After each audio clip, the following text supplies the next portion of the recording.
Boa tarde, gente. Sejam muito bem-vindos, bem-vindas e bem-vindes. Olá, Euseka Periodista. Seja bem-vinde a essa comunidade mais amorzinha da internet. Espero que você se sinta feliz e pertencente. Oi, Kauru. Oi, Cris. Boa tarde para vocês. Como é que vocês estão? Desde já, eu já quero dizer pra vocês que, assim, agora, hoje, é o primeiro dia da semana, eu estou 10 de 10, estou, assim, me sentindo maravilhosa, então, eu queria combinar com vocês uma coisa. Eu não queria desmarcar a live de hoje, porque não gosto de desmarcar as coisas e hoje eu tô super bem, então, eu não consegui fazer o processo de leitura como eu gostaria, como eu tinha planejado no primeiro momento, mas hoje eu penso que a gente pode fazer uma conversa legal sobre como é que tá sendo o processo. E eu gostei muito que vocês trouxeram algumas questões pra gente conversar. Então acho que a gente pode ir por esse caminho. E também a gente podia conversar um pouco mais sobre como é que tá o andamento das aplicações, assim, tipo, e também falar de alguns pontos específicos que eu acho mega importantes, né? Tipo, por que a gente precisa de um feminismo negro? E por que o feminismo negro não é só para pessoas, em especial mulheres negras? E aí, assim, coisas do tipo. O que vocês acham? Pode ser essa conversa hoje? E aí, com certeza, amanhã a gente tem grupo de estudos, né? Amanhã é sábado, segundo sábado do mês tem grupo de estudos. E segunda-feira a gente faz uma conversa mais estrito sensu sobre o livro. Pode ser? Pode ser? Oi, Daisy, seja muito bem-vinda. Gabi também. Como é que vocês estão? Bom, já que vocês estão muito quietinhas hoje, e eu não, eu queria começar então retomando algumas coisas que a gente conversou ao longo dessa semana. A gente falou bastante sobre os 3 conceitos que eu achei fundamentais da primeira meta, e que foram o outsider interna, interseccionalidade e imagem de controle. Esses 3 conceitos, a gente vai ver no primeiro capítulo eles sendo desenhados, né? Então, a gente já vinha com uma perspectiva meio cambiante sobre o conceito, sobre a ideia de interseccionalidade, mas como a gente está sempre com o olho no contexto de produção dessa obra, a gente também vai com um pé atrás, mas a gente vai bem tranquila, sabendo que a Patricia Hill Collins tem bom senso. E ela dá umas respostas assim que, enfim, a gente precisa falar muito sobre isso. Tomei os cafezinhos? Aham. Eu tomei alguns cafezinhos, sim. E me livrei, né, desses efeitos estranhos. A prévia da doença. Mas então, sobre outsider interna, eu cheguei a conversar com vocês sobre como que isso se estruturava no Kindred, né? Na parábola do semeador, na Octavia Butler. Falei também sobre interseccionalidade, como ele se aplica aqui, e também imagem de controle. E a gente conversou um pouco sobre isso na segunda. E só retomando também, que como eu estava falando sobre a questão da interseccionalidade, lá no Aphorism, que é o livro que a gente está lendo no grupo de estudos, a gente está aprendendo sobre como a interseccionalidade herdeira, especificamente da Kimberlé Crenshaw, ela muitas vezes não dá conta da complexidade da realidade que a gente vive, né? Até porque é um conceito que tem sido constantemente distorcido e esvaziado. Então, quando a Kimberlé Crenshaw cunhou o conceito de interseccionalidade no final da década de 80, para descrever a experiência específica de mulheres negras no mercado de trabalho, ela estava ali trazendo à tona uma contradição, uma problemática que até então era de conhecimento prático de mulheres negras, assim, e aí isso conversa muito com o que a Patricia Hill Collins está falando sobre o tipo de conhecimento específico, né, do lugar social específico de mulheres negras. Já era notável que se a empresa estiver falhando, as mulheres negras vão ser as primeiras a serem demitidas, por exemplo, né? E a interseccionalidade, ela, sabe, fazendo uma síntese, tá falando dessa experiência específica no mercado de trabalho. E aí, com o passar do tempo, houve uma popularização dessa ideia de interseccionalidade como conexão. Então, a gente vai ver que muitas vezes as pessoas vão falar sobre, sei lá, morfologia e, né, sobre o corpo e sexualidade como se fosse interseccionalidade, mas isso não se aplicaria ao conceito que a Kimberlé Crenshaw estaria pensando ali na década de 80. E aí, no caso, a Patricia Hill Collins, quando a gente avança a leitura do pensamento feminista negro, a gente percebe que ela tá numa outra caminhada, assim, ela tá pensando a interseccionalidade de uma maneira que eu particularmente, vamos dar aqui o direito dessa licença poética e dizer que é mais complexo. Porque ela tá diretamente atacando a supremacia branca. Ela não tá falando que o pensamento feminista negro é o único pensamento válido. Ela não tá falando que a única forma de combater o racismo é através da luta antissexista, tipo, isso, contra o sexismo, etc. Ela tá dizendo pra gente a todo momento que a gente precisa pensar de uma maneira conectada. A gente precisa de uma coalização. A gente precisa de uma coalizão, né? Então, é aquilo que a Angela Davis fala sobre reciprocidade antirracista. Então, a Angela Davis está falando ali sobre a conexão, né? Tipo, entre lutas, quer dizer, pessoas negras precisam ter uma dimensão do que está acontecendo na Síria, porque aquilo ali não é nada que a gente não esteja vivendo em vários continentes, em vários países, né, que sofrem com esse terrorismo do Estado.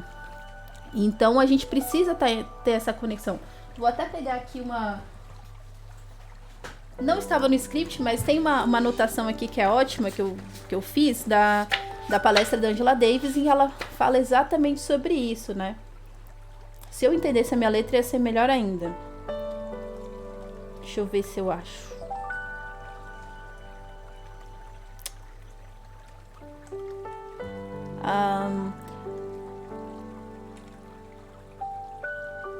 Cadê? Ela tem uma frase que eu achei bem bacana, assim, né? Sobre a frase é a seguinte: internacionalizar a resistência popular é conectar as nossas lutas para encerrar as violências nas favelas do Rio de Janeiro e na Palestina. Então, quer dizer, a experiência de opressão no Brasil e na Palestina tem semelhanças, tem uma raiz comum. Angela Davis fala bastante sobre o modo como a nossa polícia brasileira, ela é treinada nos moldes da polícia que é militar do israelense. Então, assim, a forma de opressão, os equipamentos, né, a conexão que é feita política para que os equipamentos sejam os mesmos, os treinamentos sejam os mesmos, faz com que a gente tenha experiências comuns que podem sim ser entendidos, né, de forma coletiva, e a gente criar resistências que enfim, possam ser compartilhadas. Então, é muito importante que a gente tenha em mente que o pensamento feminista negro é muitas vezes alvo de críticas de pessoas e de grupos, né, e que tem ali uma perspectiva e interesses muito diferentes do que a gente tem. Então, normal que a difamação é uma forma de combate também, que a gente muitas vezes não acha, que a gente não possa achar uma forma de combate leal, mas que faz parte dessa luta, né? Tipo assim, existem pessoas que estão lutando com a gente, tem pessoas que estão lutando contra, e tudo bem, né? Desde que não seja sobre eliminação, né? Assim, divergência sempre, mas combate, assim, a eliminação do outro já é uma coisa mais séria. E aí, outra frase que eu achei bacana dessa palestra que a Angela Davis proferiu lá no Ibirapuera é que o capitalismo é o capitalismo radical, como pode ser comprovado pela história das Américas. Então, a história das Américas, ela foi a base da história do continente americano, dentro desse marcador que a gente tem, né, que é a colonização, é exatamente o capitalismo, a radicalidade, a violência, a virulência do capitalismo. Então, a gente precisa também de ter formas radicais de confrontar isso. E quando a gente fala radical, a gente vai lá no Marx, na ideia de que radicalidade é ir na raiz do problema e encarar a raiz do problema. Então, quer dizer, quando a galera tá ali criticando, fulana de tal tá fazendo uma publi, a raiz foi fulana de tal que criou o capitalismo, foi fulana de tal que tá sendo beneficiada, assim, que tá indo pra lua, sabe, com dinheiros e tal, que é um dinheiro acumulado, um capital acumulado a partir da exploração de outrem. Então a gente precisa ter a dimensão de ir na raiz do problema. E bom, se a raiz do problema é o capitalismo, é o modo como o capitalismo ele está infiltrado na nossa realidade como única solução, aí a gente vai procurar soluções mais eficientes. E aí isso tem a ver com o lugar social que a gente está. Onde a gente está, é interessante pra gente que o capitalismo acabe, porque nós não somos beneficiadas por esse sistema, né? Então, essas coisas elas vão se conectando de um jeito que eu acho fantástico, assim, porque a Angela Davis e a Patricia Hill Collins estão tanto em diálogo que posteriormente a Angela Davis vai pesquisar sobre mulheres no blues, né? Então eu acho bem massa que tem essa conversa, né, entre as duas. Deixa eu ver. Estou adorando esse esclarecimento dos conceitos. Ah, que bom. Eu fico feliz porque realmente essa ideia dos conceitos, as pessoas, né, muitas vezes falam, eu sou feminista interseccional. Mas não tem dimensão, assim, né? Várias pessoas desenvolveram esse conceito depois da Kimberly Crenshaw. E aí a gente viu lá no Aphorism as meninas, né, a Af e a Sil Cole, questionando isso. Bom, o livro tem um livro ilustrado até, né, da Af Cole, em que ela mostra ali uma estrada, uma encruzilhada, e aí na encruzilhada você tem uma pista embaixo e tem um viaduto. Então o que ela tá dizendo é assim, se a gente olhar de cima, a interseccionalidade faz sentido. Mas se a gente tiver num outro plano, a gente vai ver que elas não existe uma conexão exata, né, entre essas opressões. São vias que estão paralelas, estão se cruzando uma por cima da outra, mas elas não estão passando, não tem passagem pela mesma estrada, né? Então, ela critica essa ideia convencional de interseccionalidade porque ela cria muros, né? Como se a gente estivesse olhando para a realidade única e simplesmente a partir desse lugar social. E ele não faz muito sentido, porque tudo, como diz até a Patricia Hill Collins, irradia, né, dessa matriz de opressão que é a supremacia branca, capitalista,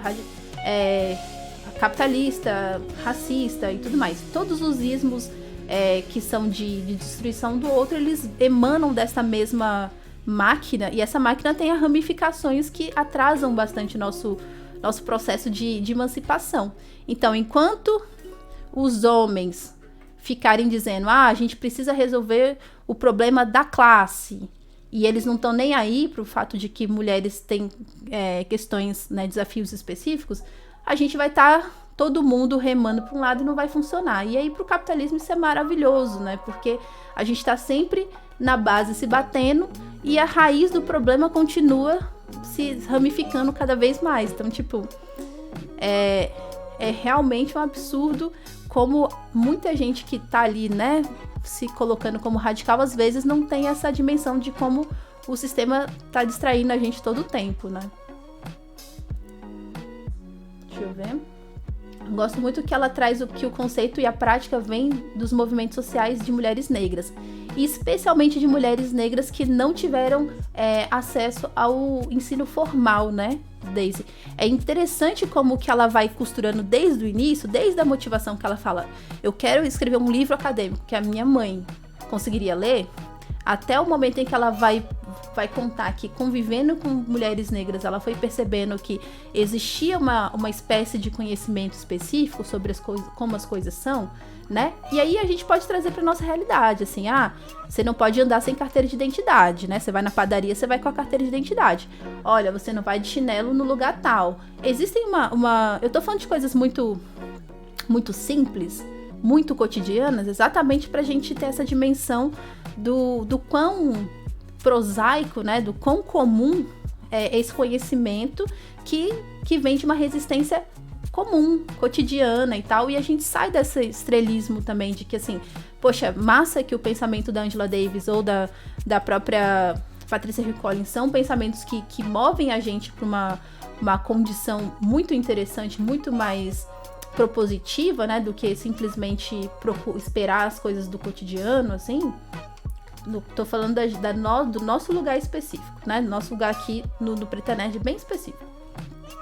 Então, com isso, com esse entendimento da prática, a gente consegue construir a teoria, porque a teoria e a prática, elas precisam estar conectadas. Diferente do que a universidade tenta nos provar, assim, tipo, a teoria, ela é um recorte da vida social, sabe? Um recorte da vida cotidiana. Então, se você recorta esse cotidiano e você não consegue, como teoria, e você não consegue fazer o movimento contrário, tem um problema, né? Tem um problema com a teoria. Oi, Vini, seja muito bem-vindo. Bem-vinde. Boa tarde. É a inversão da constante ideia daqueles, abre aspas, intelectuais de esquerda que tem de voltar para a dimensão prática. No caso das mulheres negras, esse movimento não necessário, porque elas já partem da prática para a elaboração do trabalho intelectual. Perfeito.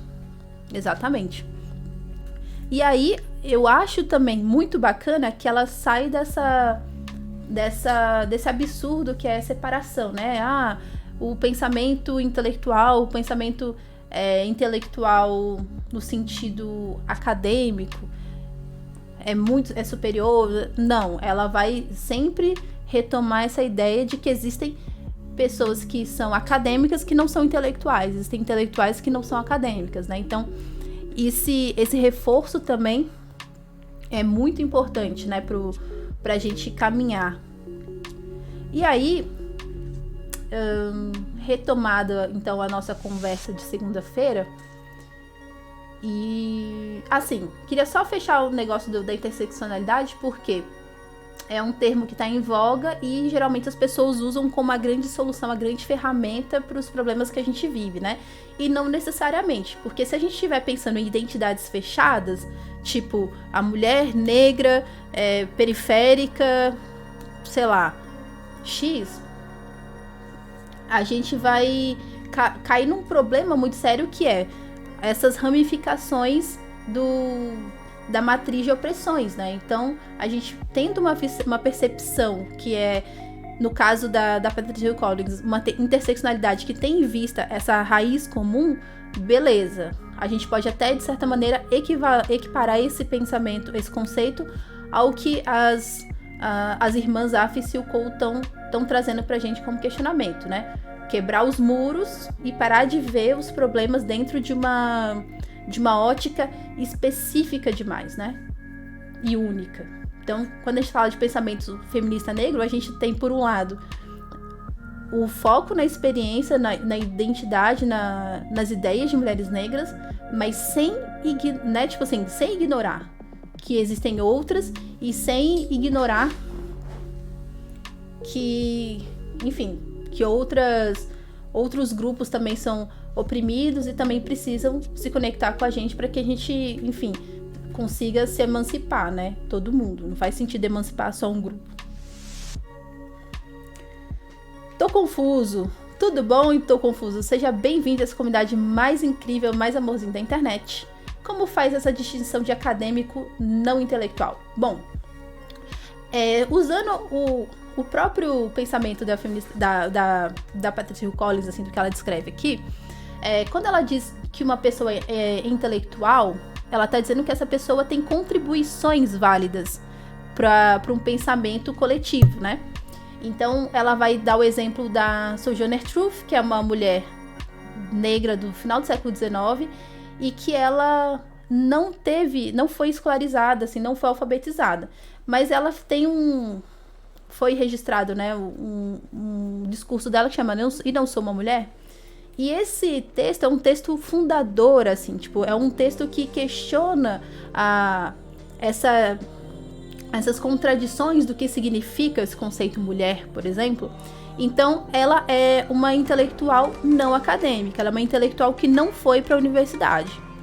Ser acadêmico tem a ver com ir para a universidade. Muitas pessoas vão para a universidade, estudam, mas não necessariamente têm contribuições, sabe? Então, alguém consegue chegar a esse lugar de ser acadêmica, muitas vezes por uma questão de oportunidade, né? Você tem uma família, você tem um contexto favorável, você vai à universidade. E aí, não necessariamente essa pessoa vai ter ali contribuições interessantes. Outro dia, acho que ontem, uma pessoa estava no chat falando sobre grupos de estudantes, por exemplo, na universidade, que às vezes gastam muita energia questionando o feminismo negro de uma forma equivocada. E afastando, né, pessoas negras e até pessoas não negras da militância a partir dessas críticas infundadas. Essas pessoas estão inseridas no contexto acadêmico, elas não são intelectuais. Então seria algo nesse sentido. Certo? E aí, temos aqui a pergunta da Cris também sobre o essencialismo racial. Confesso, Cris, que eu não achei isso esse contexto aqui no livro, porque, como eu disse, a minha leitura essa semana foi muito atravessada. E aí, se você lembrar a página que isso tá, a gente pode fazer essa reflexão junto. Desde de cara, eu já tenho a sensação de que esse conceito aqui, ele conversa muito com uma ideia do Stuart Hall. Essa ideia de essencialismo racial, eu faria um caminho aqui pra gente conversar sobre isso, mas aí, pra não sair muito do livro, seria legal ter o trecho aqui. Enquanto você lembra, eu vou ficar divagando aqui um pouquinho sobre isso. Certo? E aí, quando você trouxer aqui a ideia, a gente vai atacar direto a ideia. Quando a gente fala em raça, é muito comum que as pessoas, né, hoje em dia falem, só existe uma raça que é a raça humana e tudo mais, como se não existisse. Bom, raças não existem de fato no sentido científico, né? Quando a gente fala de Homo sapiens, que teoricamente são os seres humanos. Entretanto, existe um fato que as crenças movem o mundo e as crenças constroem o mundo. Então, a crença de que existem diferenças raciais, e essas diferenças elas vêm de uma percepção fenotípica, quer dizer, de como o rosto parece, de como a pele parece, de como é essa aparência do indivíduo, isso gera uma distinção, né? Então, primeiro você tem a diferença como a ideia do eu e do outro, e a partir dessa diferença existe uma hierarquização, né? Tipo, então você olha, tem ali a diferença do eu e do outro, e aí a partir desse eu e do outro tem uma ideia de que existe um que vale mais que o outro, né? Essa hierarquização. Então a gente tem uma diferença entre racialismo e racismo no primeiro momento, né? Então o racismo já a partir do momento já começa a funcionar a partir do momento em que essa diferença, essa hierarquização, ela se torna um sistema de poder.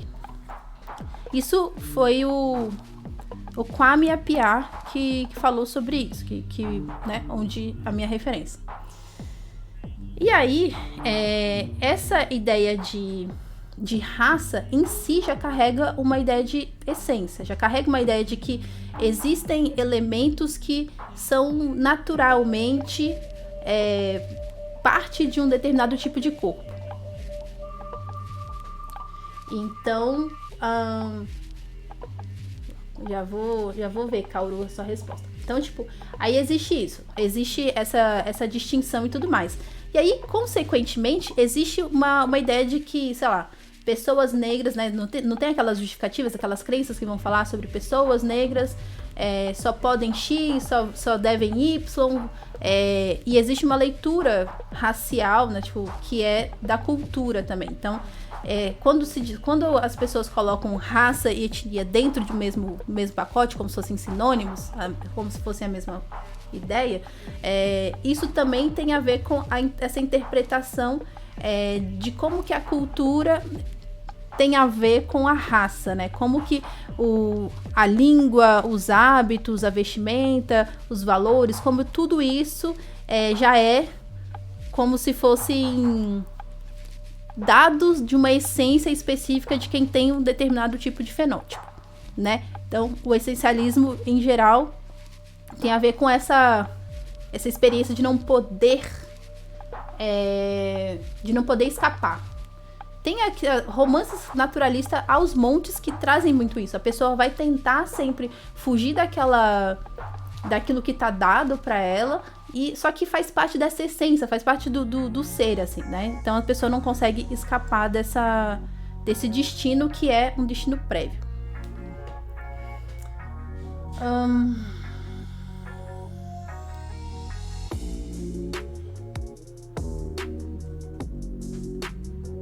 No contexto, aborda o essencialismo para questionar a dimensão comunitária das comunidades negras. Algumas perspectivas entendiam o comunitarismo africano como algo intrínseco da raça negra, e ela parte para uma análise material dos motivos que levaram a essa formação dessas redes de sociabilidade. Bom, perfeito. Então, acho que conectando com isso que eu estava pensando aqui sobre essencialismo, tem a Patricia Hill Collins, ela fala de uma coisa que é bem fera, né, quando ela tá falando sobre imagens de controle, que é como a gente tem uma força externa e às vezes a gente internaliza algumas ideias, né? Então, tipo, às vezes o que se espera é que você seja uma pessoa dentro do estereótipo, sei lá, da mãe, de uma matriarca, e você acredita nisso e você tenta corresponder essas ideias. E aí já é o Stuart Hall, né, tipo, trazendo essa ideia de, tipo assim, de que a cultura pop, ela traz pra gente alguns aspectos de estereótipos também, que fazem com que a gente acredite que existe uma forma específica de ser negro.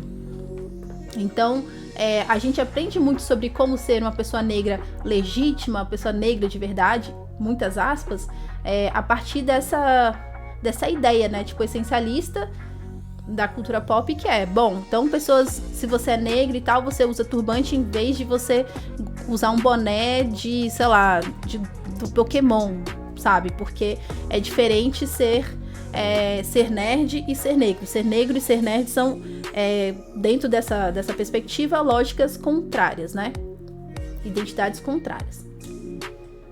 Então, trazendo aqui para o contexto específico que a Kaoru tá falando, alguma coisa mais materialista sobre essa interpretação, tipo, as pessoas negras vivem de uma maneira comunitária por razões muito específicas, construídas historicamente, e não porque tem uma essência, alguma coisa imutável, né? Na verdade, não existe essa essência, né, para nada. Que existem são fatores históricos, fatores materiais que vão moldando certas experiências, certos indivíduos que estão em certos lugares sociais, né? Vini, então raça é parte do campo da sociologia por causa das relações interpessoais e culturais, exatamente, e não do campo da ciência, correto? Então, a gente pode entender que sociologia faz parte de um ramo chamado ciências sociais. Aí, pra gente ter uma ideia mais ampla da ideia de ciência, a gente pode entender que a raça, ela faz parte do campo da sociologia, né, mas que é uma ciência social, e não do campo da biologia, que é uma ciência da natureza, sim. Essa é uma discussão da década de 70, inclusive influencia na mudança do conceito de afrocentrismo que ela aborda no começo do livro. Perfeito. E aí sim, eu gosto muito dessa discussão sobre a ideia de negritude e tal, que vem depois, né? Essa aí, realmente... Rafa, muito obrigada pela inscrição, muito, muito, muito obrigada. Cara, são 3 meses, por que você não tá no nosso grupo do Padrim, Rafa? Me ajuda! Me ajuda, Rafa. Me manda um inbox lá no Instagram que eu te mando o link do grupo do Padrim. Desculpa, eu quis dizer ciência como sinônimo de medicina e biologia. Perfeito. Eu até imagino que sim, eu só, tipo, fico reforçando essas coisas que você sabe, né? Sei lá. Eu fico preocupada, às vezes, de parecer que eu tô dizendo uma coisa... A gente tá vivendo um tempo tão difícil que, tipo, tudo que se trata de ciência, eu já fico extremamente grilada, assim, com o que eu tô falando. Mas não se preocupa, não. Outra coisa que eu acho que que é bacana também da gente pensar. Fez sentido esse negócio do essencialismo pra vocês? Essa mistura do que eu falei com a referência da Patricia Hill Collins que a Kauru trouxe?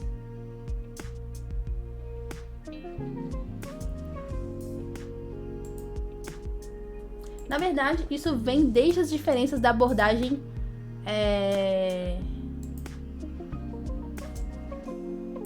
do Fanon e do Senghor? Ou Senghor? Não sei, Kauru. Eu não conheço esse autor, nunca li. Se você quiser também, falar um pouco mais sobre isso, vai ser super bom, porque eu não conheço mesmo. E se você quiser trazer mais coisa do Fanon também, fica à vontade, porque realmente tô trazendo aqui as minhas referências e trazendo pra vocês também jogarem aí, uma conversa mesmo. Posso mandar também? Eu me inscrevi com o Prime. Claro, Daisy, desculpa, às vezes a falta de atenção. Eu agora estou 10 de 10, agora vai resolver tudo. Letícia, Negapeta, seja muito bem-vinda, boa tarde, como é que você está? Viu? Eu mando depois, perfeito. E é isso, gente, eu acho que essa ideia do essencialismo é realmente muito importante, porque a gente tá vivendo também tempos que, para pessoas negras, assim, se a gente for muito desavisada, a gente pode cair aqui em algumas ciladas, digamos que fantasiadas de discurso intelectual, né? Que tem a ver com interpretações equivocadas do que é a experiência negra legítima ou do que é a afrocentricidade, essas coisas assim. Então, é legal que até a própria Patricia Hill Collins, conectada com a realidade das coisas, entendeu que é um termo que a gente precisa usar com certa parcimônia. E aí, acho que a gente já pode começar a falar um pouco mais sobre por que um pensamento feminista negro, né? Porque se a gente parte de uma ideia mais tábula rasa, a gente fica pensando, bom, se existe um feminismo, que não se diz feminismo branco nem nada, por que a gente precisa de um feminismo negro, né? E aí, a Patricia Hill Collins apresenta 3 ideias, né, 3 argumentos pra gente entender o porquê que é importante trazer esse pensamento negro, pensamento feminista negro aqui pro primeiro plano. E aí ela fala que existe uma dialética, que é a opressão e a resistência, e existe um tipo de opressão que é muito específica, né? Que tem ali uma herança escravocrata, uma herança da escravidão. Não tem como a gente não trazer também a nossa referência da Grada Quilomba, do Memórias da Plantação, a nossa referência do legado da escravidão para feminilidade negra, para mulheridade negra, algo assim, da Angela Davis. Se eu olho pro livro, eu lembro. E aí, com isso, existe... A própria Angela Davis também vai trazer pra gente essa ideia, né? De que assim, bom, beleza, a gente tá falando da Sojourner Truth, né? Que já dizia, né? E eu não sou uma mulher. Da experiência pessoal dela de ser uma trabalhadora que trabalhava tanto quanto os homens e ainda tinha que ter filhos. E ela tá falando isso em primeira pessoa. Logo, né, no final da década de 80, Angela Davis tá falando sobre... Tá fazendo um estudo em que ela demonstra que mulheres negras sofriam violências muito específicas, como os demais grupos, como os homens negros, por exemplo, mas ainda sofriam uma violência específica que tem a ver com a violência de gênero, fora a questão de ter que trabalhar e cuidar dos filhos, enfim, todos esses aspectos da vida cotidiana que tem um viés de gênero, né? Então, essa dialética opressão e resistência é o que molda, é resultado dessa experiência específica, né? É oprimida de uma determinada forma e precisa desenvolver ferramentas de sobrevivência. Então, como isso tem sido historicamente apagado, ignorado, mesmo por pensadoras mulheres, né, que se dizem feministas, é importante que a gente fale nós falemos por nós mesmos também, né? Que a gente consiga interpretar e reinterpretar as coisas a partir do nosso próprio olhar. Então, o feminismo negro também tem em vista resistir à opressão. E resistir à opressão não tem uma forma específica de resistir à opressão, né? Uma delas é através do ativismo intelectual. A gente pode até colocar, assim, dar uma atualizada e pensar no cyberativismo, né? O ativismo de internet também tem uma relevância. O problema do ativismo de internet é que muitas vezes as pessoas acham que ele inventou a roda ou que ele basta, né, para resolver os problemas do mundo. Só que acesso à internet não é uma coisa tão geral aqui no país, então não faz sentido a gente viver essa crença de que a nossa bolha que está acessando a internet com uma certa frequência corresponde à totalidade da população, né? Então, se todo mundo for esperar a internet para se emancipar, a gente vai demorar muito tempo. E, por fim, a interseccionalidade também. Eu coloquei o tópico. Deixa eu lembrar.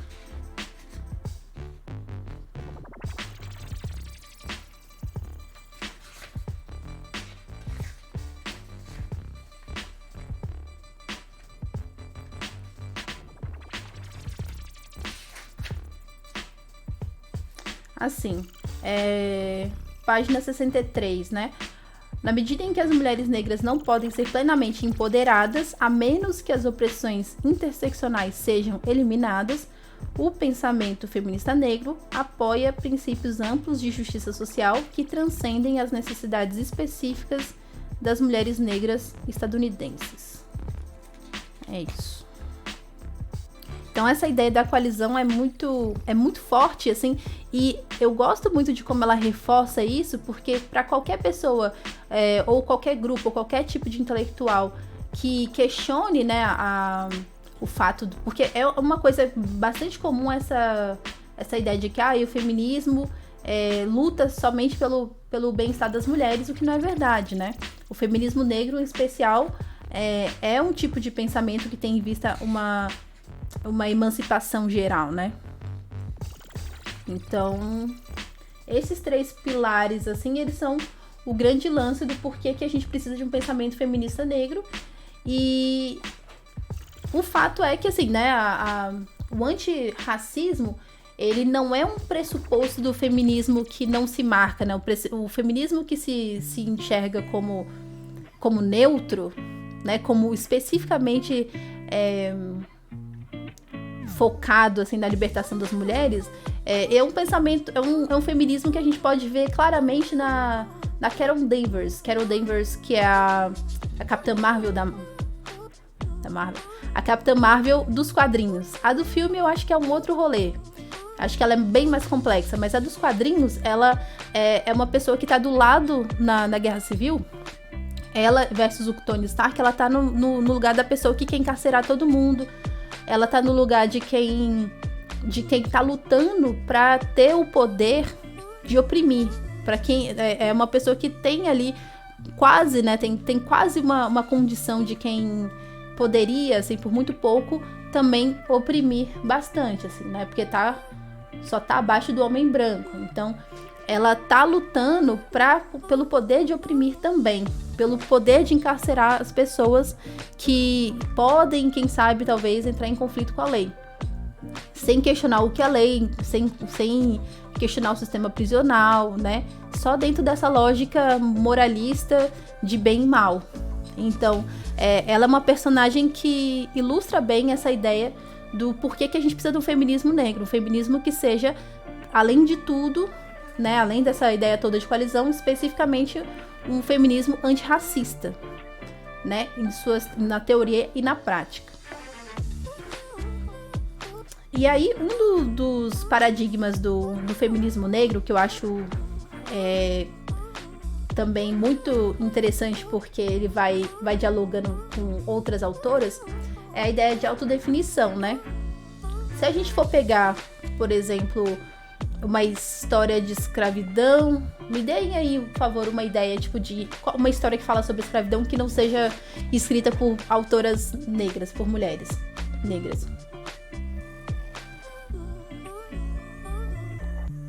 12 anos de escravidão eu não assisti, tá? Tá. Já que vocês estão muito cansados hoje e tal, vou pensar aqui no Django Livre. Django Livre versus Kindred. Em Django Livre, a gente tem a história de um... Na verdade, né? A ideia do faroeste.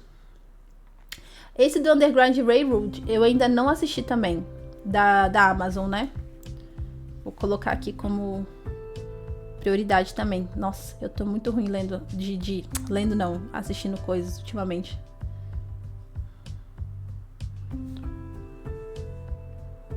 Mas tá aqui. Do Django Livre, a gente tem supostamente uma história de amor, né? De um homem negro que vai cruzar ali toda uma situação de opressão num contexto absurdo, de violência, de muita violência física, gráfica, para poder resgatar a mulher que ele ama, né? Numa primeira camada, a Harriet. Quem que... Vocês sabem quem que foi que fez roteiro, dirigiu e tal, essas produções que vocês estão citando? Porque eu não sei, tipo, de fato, se são pessoas brancas ou não, ou pessoas negras ou não.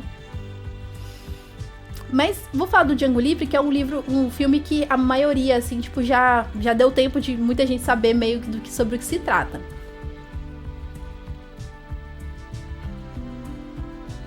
Ah, o personagem principal é negro e passa por diversas violências. Se eu não me engano, tanto o autor do livro quanto o diretor são negros.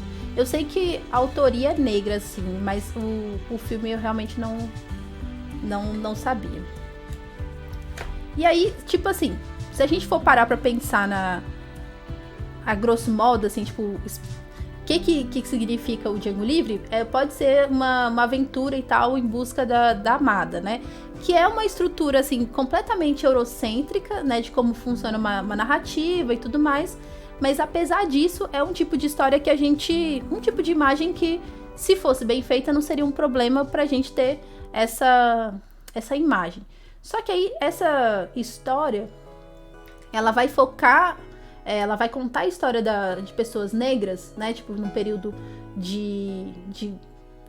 um período de escravidão. E só que aí a gente vai ter muitas cenas de pessoas negras, tipo, sofrendo violências físicas absurdas. A gente vai ter uma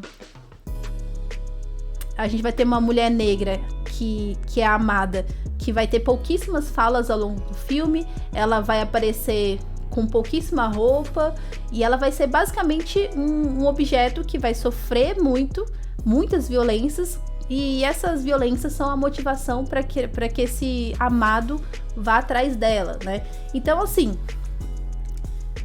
se a gente for considerar assim só essa estrutura, assim, a gente já vai encontrar muitos problemas. Se a gente observar que o grande protagonista da história é eu não lembro se ele é dentista, mas o personagem branco que resgata o Django. Esse cara é o verdadeiro protagonista dentro da leitura da Roxane Gay, e não necessariamente o Django, né? Que ele é a grande pessoa que, por pura bondade, ele vai abrir mão de tudo que ele tem para que esse rapaz consiga encontrar sua amada. Olha que absurdo, assim, tipo, que é essa história. E essa história, ela é como tá dentro de uma estrutura que a gente conhece, uma estrutura que, tanto narrativa, quanto em termos de... Sim, exatamente, Vini. Salvador Branco. Boa tarde, Necromante. Seja muito bem-vindo. Barry Jenkins, o diretor, mas tem mais 2 diretores brancos. Entendi. Bom, existe uma série de convenções no Django Livre que vão levar a gente a acreditar que o Django é o protagonista, né? E quando a gente fala em representação negra na cultura pop, assim, nesses filmes, blockbuster, etc, etc, a gente vai ter esse problema seríssimo que é de como que conseguem criar uma série de convenções para fazer com que personagens que não são protagonistas pareçam ser protagonistas, né? No caso daquele filme The Help, né, o Histórias Cruzadas, acontece a mesma coisa. A garotinha que escreve o livro, ela é a pessoa importante. Ela é o salvador branco também, ela é a salvadora branca e tal, a feminista branca salvadora e tal. Enquanto as personagens que são empregadas domésticas, elas são ali um conjunto de experiências de violência e tal, que também, vistas por um ponto de vista mais moralista, são personagens que não são tão relevantes para a história quanto elas geralmente são a motivação para personagens brancos mudarem, né, tipo, encontrarem um sentido em suas vidas, etc, etc. E aí vocês vão vendo toda essa problemática, e se você é uma personagem que é uma mulher negra, nessa situação do Django Livre, você tá sendo vista de fora de uma maneira, assim, esvaziada de subjetividade, esvaziada de qualquer pertencimento, né, étnico-racial, porque o grande lance, né, o grande valor da Brunhilde, o grande diferencial dela é que ela é quase branca, dentro dessa lógica que a galera tem de alma branca, de não sei o quê, porque ela sabe falar alemão.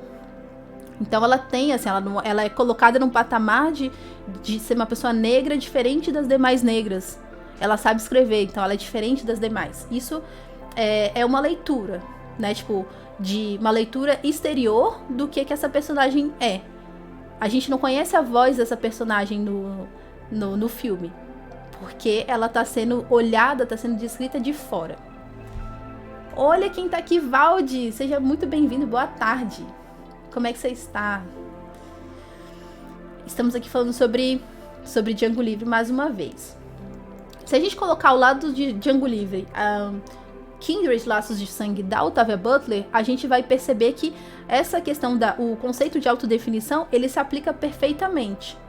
E outro conceito que se aplica perfeitamente é o de heterogeneidade, quando a gente tá tratando de grupos sociais.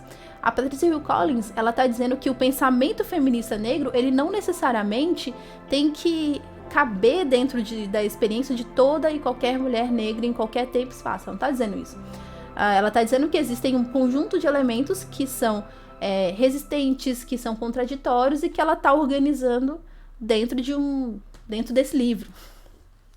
E aí, esse pensamento heterogêneo, ele reflete exatamente essa heterogeneidade da vida real. Você tem uma tia que pensa que sei lá, que o candidato X é muito bom, você tem uma tia Y que acha que o outro candidato é bom, assim, tipo, sendo bem, assim, bem aleatória. Você tem uma tia que gosta de picles, você tem uma tia que odeia picles. Você tem uma tia que gosta de usar calça, tem uma tia que gosta de usar saia, assim. Pessoas são diferentes, né? Mesmo que elas compartilhem ali um chão de experiências comuns, né, uma base de experiências comuns, elas não tem que necessariamente, não são iguais. Então é por isso que é problemático quando a gente tenta criar qualquer tipo de totalidade, né? Todas as pessoas negras são X, todas as pessoas negras são Y. Não são, e é exatamente essa totalidade que funciona como uma forma de desumanização, sabe? De tirar a subjetividade das pessoas, né? Então a heterogeneidade, ela é um ponto muito importante de como funciona a experiência social. E quando a gente pensa no Django Livre, por exemplo, quantas personagens femininas a gente tem, assim, acesso? Em especial, a gente vai ter ali, a gente vai ter vários homens, a gente vai ter 2 tipos de homens negros que vão ser colocados como diametralmente opostos, né? Que é o Stephen, se eu não me engano, e o Django. O Stephen, ele é um cara que tá totalmente dentro do estereótipo e que é usado como chacota dentro do filme, né? Assim, ele é um cara negro que age dentro de interesses que são contrários aos dele. Portanto, ele odeia o Django, ele maltrata o Django, ele trata mal o Django, porque ele tá ali com o objetivo de salvar a própria pele. Só que eu não acho que esse personagem deveria ser ridicularizado. Ele deveria ser lido a partir da ferramenta que ele criou para sobreviver, né? Não estou dizendo que é certo, que é errado, eu estou dizendo que a gente precisa analisar as coisas dentro de uma perspectiva mais objetiva e menos moral, né? Menos moralista. Tô achando interessante o papo. Faz muito tempo que eu vi Django, vou assistir de novo com essa leitura. Essa leitura é uma leitura da Roxane Gay, que é uma crítica muito, muito fera, né? No livro Má Feminista, que ela fala sobre esse livro, sobre esse filme. Eu tinha assistido o filme e tinha me incomodado com algumas coisas, mas a crítica dela é fantástica. O Tarantino tem essa problemática de representar muito pouco e de forma muito rasa as mulheres em todos os filmes. Pois é. A misoginia na maneira de retratar as mulheres é bastante comum, mas aí quando a gente chega no Django Livre, essa misoginia ela chega no limite da gente ter ali uma cena que, putz, no cinema a galera tira tudo, né? Então tudo que fica no filme é porque o diretor achou massa. Então, assim, ele achou massa a imagem dela nua dentro da churrasqueira, né? Uma mulher que ficou mais tempo dentro da churrasqueira, talvez, do que falando, né? Se a gente... Claro que eu não medi, mas é uma ideia. Então, assim... Bem complicado. E aí, como eu tava dizendo sobre a questão da autodefinição, quando a gente pega o romance Kindred, Laços de Sangue da Octavia Butler, a gente vai perceber que a gente já vai ter uma mudança radical de ponto de vista. A gente vai ter como ponto de vista a protagonista, que é uma mulher preta. E é uma mulher preta do futuro que não necessariamente é feminista, que não necessariamente tenha uma percepção assim muito politizada, vou pôr assim, do que tá acontecendo à volta dela. Ela é uma pessoa que aprendeu muito com a vida, assim, ela tinha que trabalhar num trabalho braçal, ela passava por situações de privação material muito fortes. Então, assim, ela já tá sendo descrita de uma lógica, assim, muito menos idealizada e muito mais, tipo, de mostrar a heterogeneidade desse corpo social que é mulher negra. Existem mulheres negras que gostam de calça, existem mulheres negras que usam saia. E aí, por que eu tô focando nesse negócio da saia e da calça? Porque lá no Kindred, em determinado momento que a Dana vai pro passado, a galera vai ficar olhando pra ela e falar assim, mas você é um homem? Porque mulher não usa calça. E aí, existe toda essa imagem dela ser uma personagem que tá infringindo, que tá... Nos mínimos detalhes, ela tá, tipo, se resistindo àquela violência que é simbólica, que é física, que é epistemológica. Ela tá resistindo a todo momento, assim, né? Então, no caso da Dana, a gente vai perceber que ela é uma personagem que, ao longo da história, ela mesma vai aprendendo a se definir. Ela vai se autodefinindo. E à medida que ela vai se conectar, que ela vai vivendo dentro da Casa Grande, ela vai conhecendo diversas pessoas que são negras e que estão ali naquela condição de escravidão e que muitas vezes correspondem assim a alguns estereótipos, né? O estereótipo, ele não é uma coisa criada no vazio. O estereótipo, ele também tem uma raiz na realidade, especialmente porque a gente internaliza. Então, quando a gente tem algumas personagens que estão lá, que tem a tia Jamina, tem ali o tio Tom, né? A gente tem vários personagens ali que correspondem a estereótipos que a gente veria como absurdos, mas essa ideia da autodefinição, de buscar a sua própria perspectiva, fez com que a Octavia Butler olhasse para esses personagens desde dentro, assim, desde uma análise partindo de uma análise que tenta encontrar o ponto de vista, tipo, subjetivo dessas pessoas, né?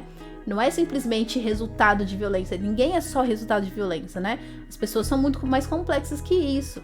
E muitas vezes, o estereótipo é a maneira que a gente encontra de resistir a determinadas interações sociais. Então, nesse sentido, a gente tem duas histórias que são contextualizadas ali no período de escravidão, mas elas vão caminhando por pavimentos completamente diferentes, né? O do Tarantino, ele vai partir da misoginia e do racismo para criar a sua história, e a Octavia Butler, ela vai partir do fato histórico para ficcionalizar e trazer pra gente alguns conceitos, né, pro centro, como autodefinição, heterogeneidade, e um que é que a gente vai ficar falando bastante, assim, que é a questão da outsider interna. A Dana, ela tá no passado, ela tá no presente, que é a década de 70, ela tá dentro, né, trabalhando dentro da casa, e nenhuma dessas condições em que ela se encontra, ela pertence. Quando ela era escritora lá na década de 70, ela já estava ocupando um lugar no qual, tipo, já achavam que ela estava sendo um caroço, uma coisa heterogênea, né? Quando ela vai para o passado, ela não age como as outras pessoas escravizadas, né? Porque ela vem de um outro contexto, não porque ela é essencialmente diferente. E aí tudo isso para dizer para vocês que a perspectiva negra é um dos pontos também centrais, né? Tipo, dessa ideia de por que precisamos de um feminismo negro. Porque é exatamente o nosso lugar social que vai informar a maneira como a gente analisa, como a gente interpreta a realidade. Então, se você é uma pessoa que é homem, você vai ter um conjunto de experiências, a gente pode pensar até de uma maneira bem focada na experiência concreta, que é muito negativa, que é a questão do banheiro. Se você é uma pessoa cisgênero, você tá muito tranquilo, assim, em seguir ali aquelas plaquinhas e, tipo, ir pro banheiro, e o banheiro é diferente, o banheiro, tipo, tá ali proporcional ao que parece muito normalizado, né? Como se fosse comum, como se as pessoas fossem simplesmente o sexo, né? E não fosse mais complexo que isso, como se o gênero não fosse tão complexo. E a gente, muitas vezes, não para pra pensar, a menos que a gente tenha ali uma experiência ou um gênero diferente desses que são convencionados, como se fossem os únicos ou normalizados. E se a gente mesmo não pertencendo tendo um marcador social diferente de gênero, que a gente conviva ou que a gente consuma conteúdo de pessoas que tenham gêneros que não são tidos como convencionais. Então, tipo, é a mesma coisa para gênero, a mesma coisa para raça, a mesma coisa para etnia, né? Claro que eu gosto sempre de focar na diferença de raça e etnia, mas no Brasil a gente ainda tem algumas questões, né, para quando a gente pensa em etnia também, né? Porque o apagamento das etnias indígenas, por exemplo, e a total devastação das etnias negras fazem com que as pessoas não tenham, às vezes, uma dimensão do quanto raça e etnia são diferentes. Corpos negros, mais uma vez, sendo objetificados. Não, exatamente. A gente vê como que, mesmo quando a gente consome conteúdos que tem autoria negra, a gente precisa ter o cuidado de analisar se a perspectiva de fato é negra, né? A gente falou muito, assim, exaustivamente sobre Lovecraft Country e como ter protagonistas negros, ter uma diretora negra, ter roteiristas negros, não significa que a perspectiva adotada naquela narrativa seja negra. Porque a gente vai ver que as contradições, como a questão da objetificação do corpo, né, como certas frases, como certas questões ali demonstram que existem valores completamente diferentes do que seria o interesse do corpo social negro, né? Será que a intenção não é trazer uma espécie de repulsão à imagem do personagem de Samuel L. Jackson? Tô confuso. Eu acho que é exatamente isso. Eu acho que o filme Django Livre, ele se preocupa muito em criar uma repulsão, e é uma repulsão, assim, de humilhação, né? O personagem de Samuel L. Jackson, ele é humilhado, ele é, assim, um personagem que a gente não quer se identificar de jeito nenhum. Mas eu acho que ele deveria focar mais em criar uma repulsão pro personagem do Leonardo DiCaprio, por exemplo, sabe? Ele é o cara que tá lucrando com a questão. O personagem de Samuel L. Jackson, ele é um cara que tá vivendo uma contradição que machuca muito ele mesmo, sabe? E aí, eu acho que isso faltou mostrar. A gente tem muitas cenas de violência em relação ao personagem de Samuel L. Jackson, e acho que ainda falta muito de crítica ao personagem do Leonardo DiCaprio, por exemplo.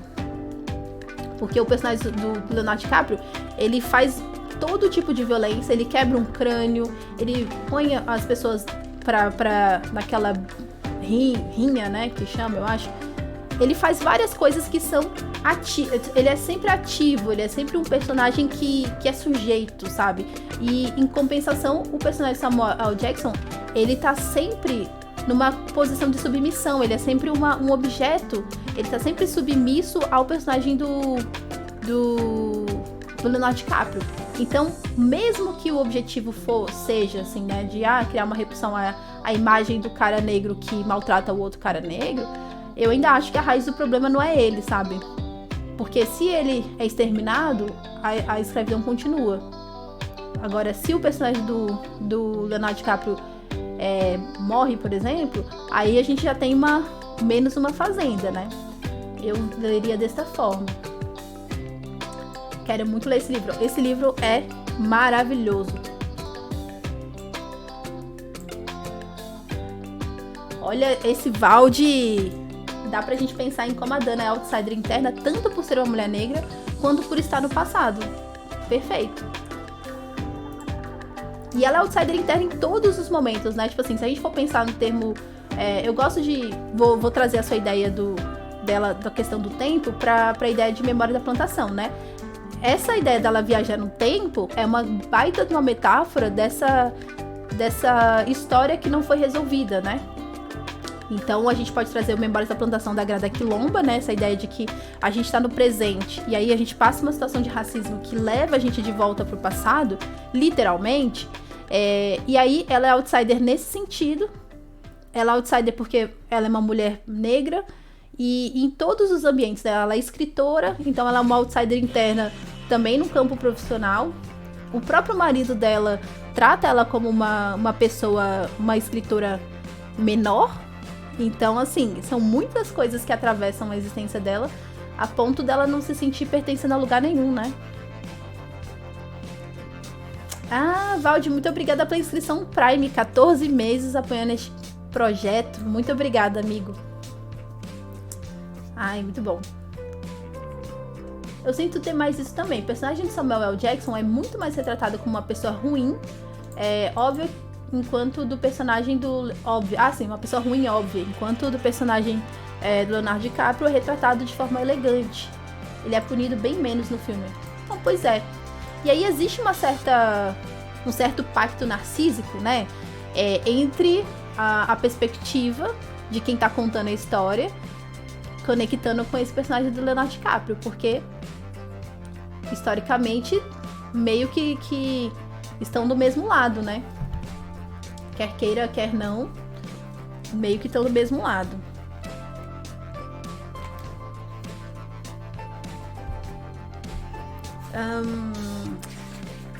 Bom, a princípio, gente, eu pensei nesses aspectos pra gente conversar hoje. Questionando mesmo essa ideia de autenticidade e tudo mais. E aí, quero que vocês, né, também digam alguma coisa que vocês queiram trazer pra conversa antes da gente encerrar. O que é pacto narcísico? Então, o pacto narcísico, ele vem de uma definição da psicanálise, né? Sabe o Narciso, aquele mito e tal do Narciso, do cara que se acha tão bonito, aí ele olha lá no fundo ele olha no rio, ele mesmo, e aí ele afunda, sabe, o Narciso? Então, isso pode ser entendido como uma metáfora, né? Então, existe na construção identitária do indivíduo branco, né? Essa ideia de a branquitude é exatamente um conjunto de coisas, mas que uma delas, a que é fundamental para a construção dessa ideia de branquitude, que é o pacto narcísico, é um conceito da Cida Bento, se eu não me engano, e que tem a ver com exatamente o fato de pessoas brancas muitas vezes discordarem, né? Mas elas estão tão presas a uma forma de construção de relação que é de se conectar com tudo que é igual, que eles têm muita dificuldade de terem empatia, por exemplo, com pessoas que eles identificam como muito diferentes, assim, não só fisicamente diferentes, mas dentro do que eles entendem como moral diferente, né? A gente tá lendo o Memórias da Plantação com o André lá no Discursos, e aí tem um capítulo que a Grada Quilomba fala sobre a construção sobre o processo do ego branco, né, desse eu, do indivíduo branco, assim. Esse indivíduo branco, ele passa por um processo muito contraditório, que ele vai lá, ele mata, ele ataca, ele rouba a terra, ele faz uma série de atrocidades que ele entende que são atrocidades. Mas para ele lidar com esse absurdo,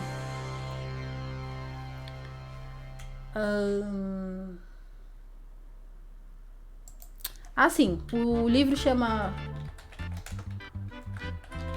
Pensamento Feminista Negro, e a autora chama Patricia Hill Collins.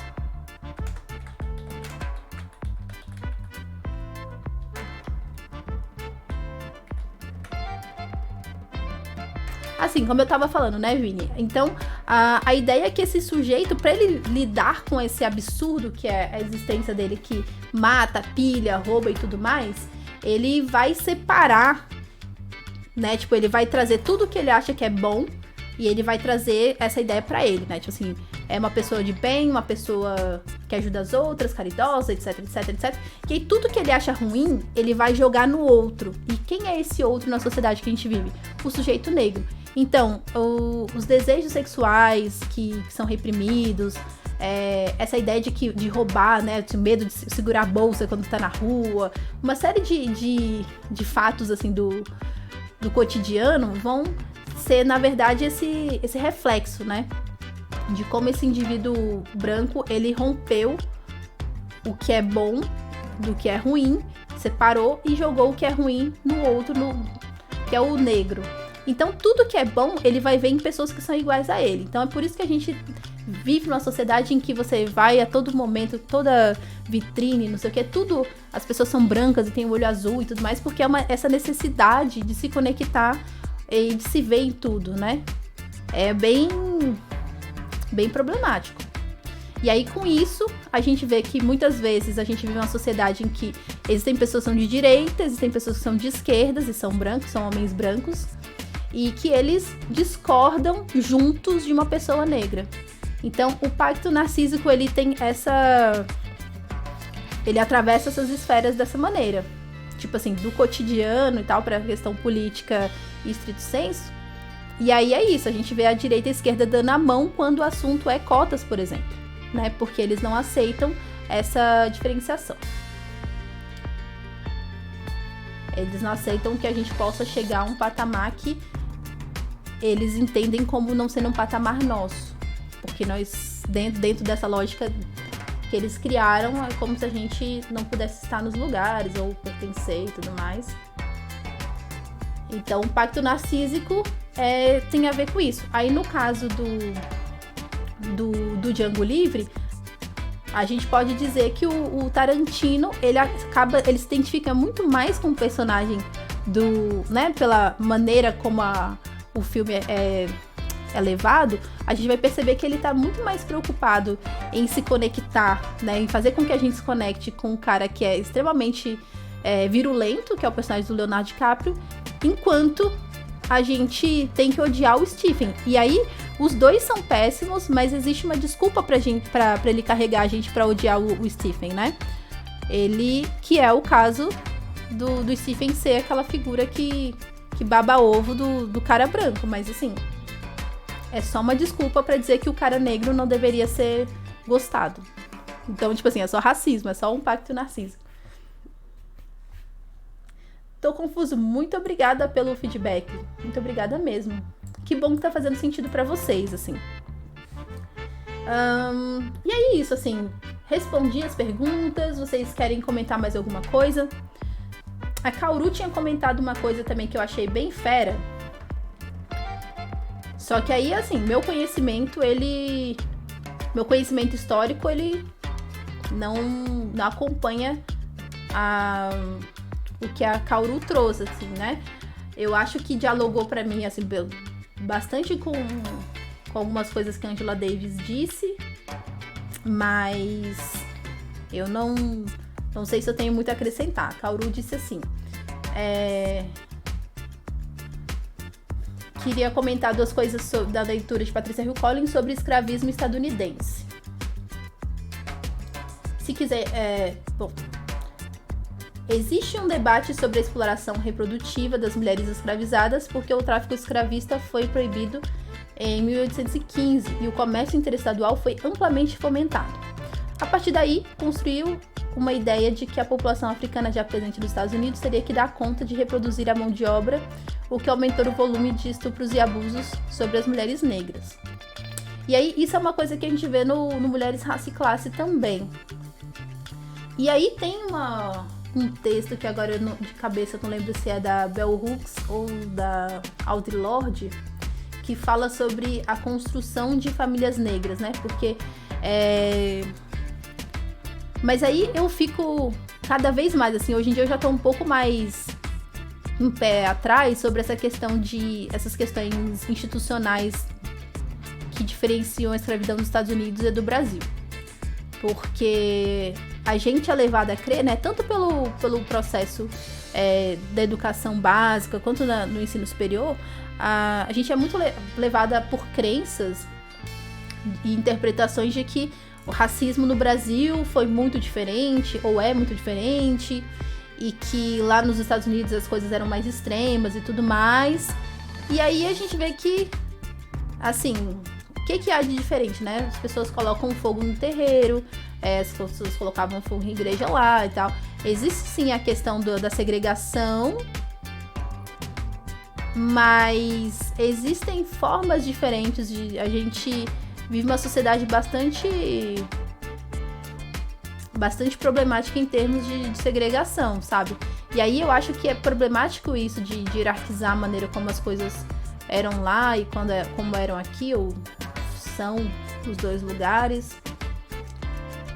Então eu tenho tido muita parcimônia para pensar sobre essas questões da escravidão nos Estados Unidos. Daí que eu acho bacana quando a Kaoru traz aqui as reflexões, porque é um tema que ela estuda a fundo. O outro ponto foi a questão dos laços maternos estarem acima dos de casamento. Também está relacionada ao incentivo dos senhores escravistas em promover uniões religiosas, porque não eram reconhecidas juridicamente entre pessoas de fazendas diferentes, para coibir a formação de núcleos familiares sólidos. Na cabeça deles, claro, porque a Collins demonstra claramente como essa perspectiva de família burguesa não era compartilhada pelos escravizados. Aí isso aqui já é um tópico que eu já me aproximo mais, assim. Eita, vamos organizar aqui essa conversa, deixa eu ver. Não dá pra esperar muito de um diretor que reescreve a derrota nazista imaginando ela como uma vitória puramente estadunidense e apagando completamente a importância dos soviéticos, né? É verdade. Fora que ele fetichiza mulheres em todos os filmes dele, aqueles closes no pé é tão incômodo. É verdade. É bem problemático, né, assim. E realmente é por isso, né, que faz tanto sentido e por isso que é canonizado, né, porque é problemático. Cheguei atrasado com o diretor Tarantino. Demais, a democracia racial nublou as análises sobre a escravidão no Brasil. Sim.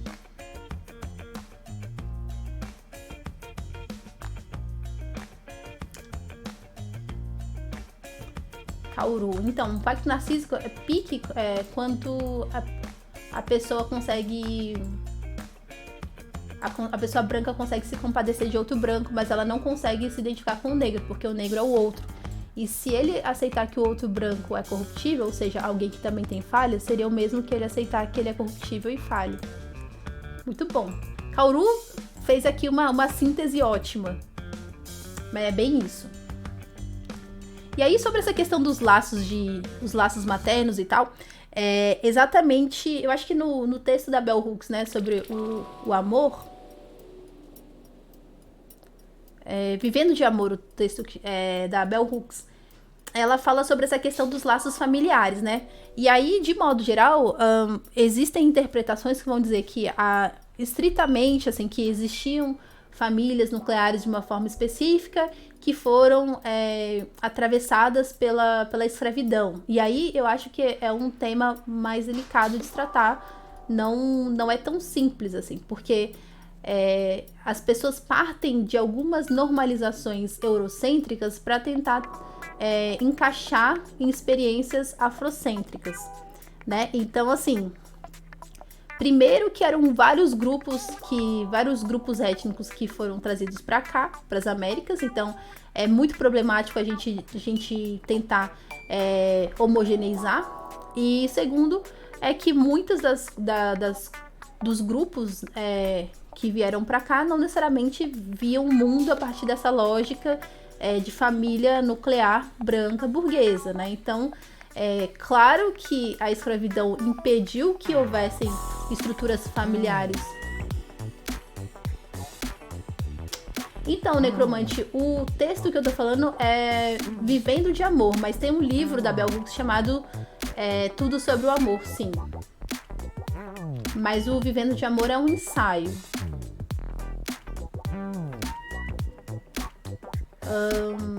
O que a gente tava falando? Pera. Assim, pronto. E aí é isso. Aí quando a Kaoru traz esse aspecto mais burocrático, né, de como existia esse objetivo, essa estrutura de uniões religiosas e tal, para tentar conter e entre pessoas de fazendas diferentes para coibir a formação de núcleos familiares sólidos. Pronto, é isso. Mas é evidente, né, que essa estrutura burguesa, assim, até como a Grada Quilomba sempre fala, né, tipo assim, esse negócio de complexo de Édipo, complexo de Electra, várias coisas que não fazem sentido, tipo, num primeiro momento você simplesmente tentar encaixar essa chave de leitura de mundo para esses grupos, né, que viviam dentro de outros paradigmas. Mas é legal quando a Kaoru traz esse aspecto aqui dos laços maternos e tal, até porque quebra algumas questões que as pessoas têm também sobre que os grupos étnicos que vieram eram todos matriarcais e tal, então tem toda essa coisa do amor de mãe, e aí não é bem assim. E também quebra essa ideia de família, né, tipo, família burguesa como o paradigma de como as coisas funcionam.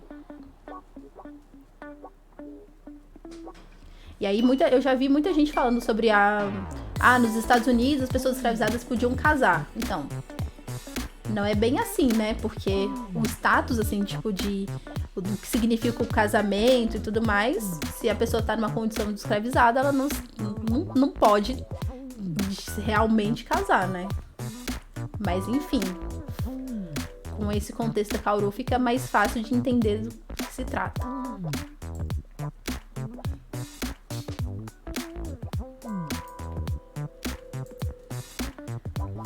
Mas deixa eu ver aqui. Bom, gente, pra mim, a conversa de hoje, os pontos que eu queria trazer eram mais esses mesmo. Exatamente, casando ou não, continua escravizada, continua tendo que trabalhar absurdamente. Mas antes de ver. Então, é estranho, né? Quando as pessoas só naturalizam algumas coisas.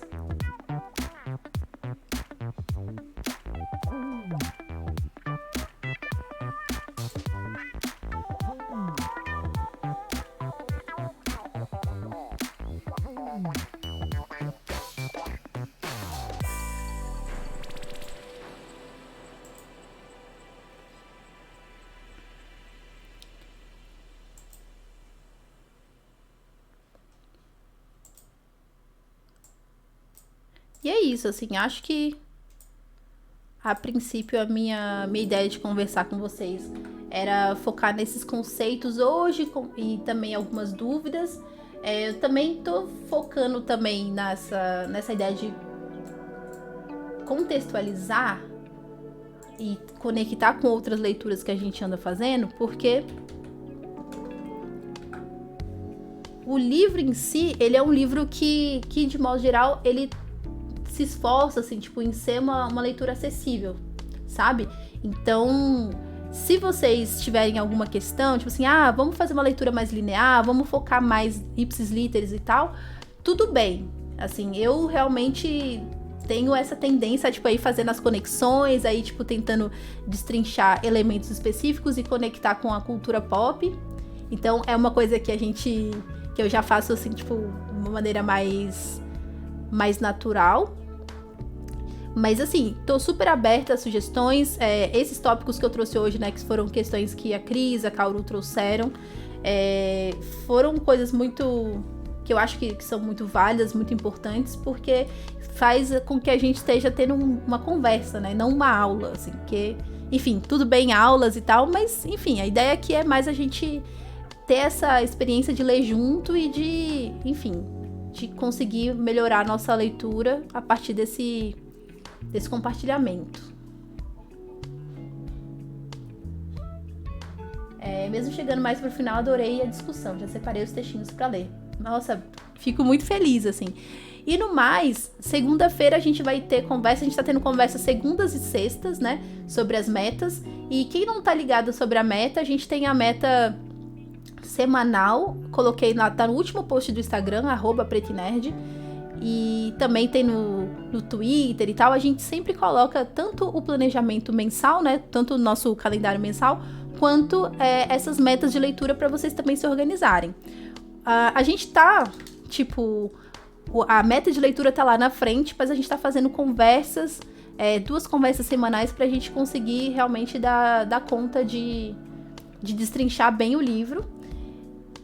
E lembrando que quem quiser, né, ter essa experiência mais completa, tipo, de trocar ideia com a gente e ler, estudar com a gente tem um grupo de estudos do Preto e Nerd. E quem assina o nosso canal, o Amazon Prime, quem assina o nosso Catarse, né, catarse.me/pretinerd, já tem acesso automático ao nosso grupo de estudos. Fora que, assim, quem é membro do YouTube também, enfim, todas as formas de contribuição. E sendo que cada uma das plataformas a gente tem diferentes formas de como fala? De coisas que vocês recebem? Recompensas. Mas é isso. Que ótimo. É bem nos dias que eu não faço live. Vou colar mais vezes. Perfeito. Seja super bem-vindo, Necromante. E, gente, vou mandar aqui uma raidzinha pra nossa queridíssima Tatá, caminhoneira, que tá ali conversando. E encontro vocês. Quem é do grupo de estudos, encontro vocês amanhã às 17 horas. E a galera que não for do grupo de estudos, a gente se encontra lá no YouTube, na segunda-feira, pra trocar ideia. Certo? Bora mandar muito amorzinho pra Tatá. Coraçãozinho roxo, muito amor. Beijo. Se cuidem. Tchau, tchau.